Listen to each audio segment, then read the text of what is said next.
Roissy-en-Brie, dans la nuit du 14 au 15 juillet.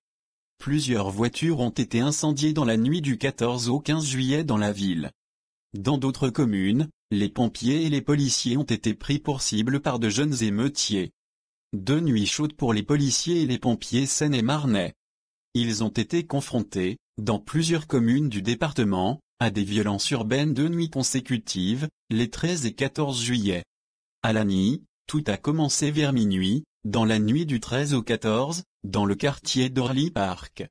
Une vingtaine de personnes ont tiré au mortier, de gros pétards, en direction de la quinzaine de policiers présents.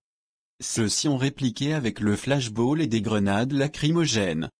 4 personnes ont été arrêtées. Champs-sur-Marne, les policiers et les pompiers se sont rendus sur la place Pablo Picasso.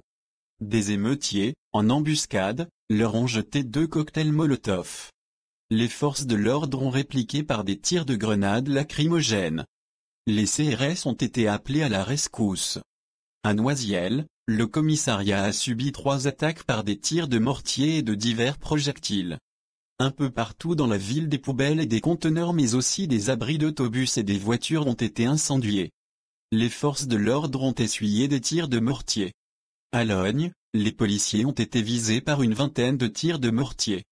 À Torcy, la police a été prise pour cible par 2 tirs de mortier.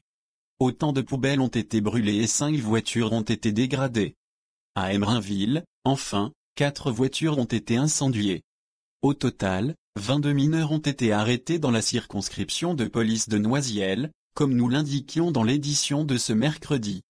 Aucun n'est poursuivi par la justice.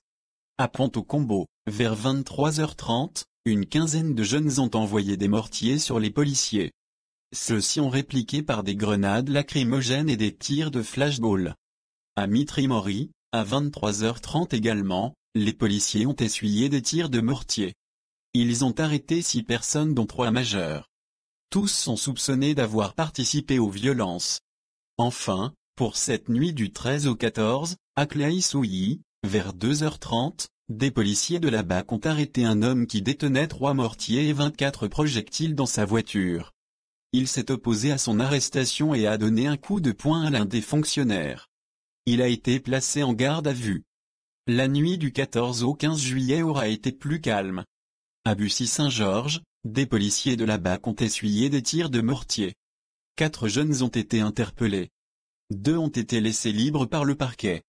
Le maire de Roissy-en-Brie, sur sa page Facebook, a signalé que plusieurs voitures avaient été incendiées. Le site de Roissy en vacances a fait l'objet de dégradations.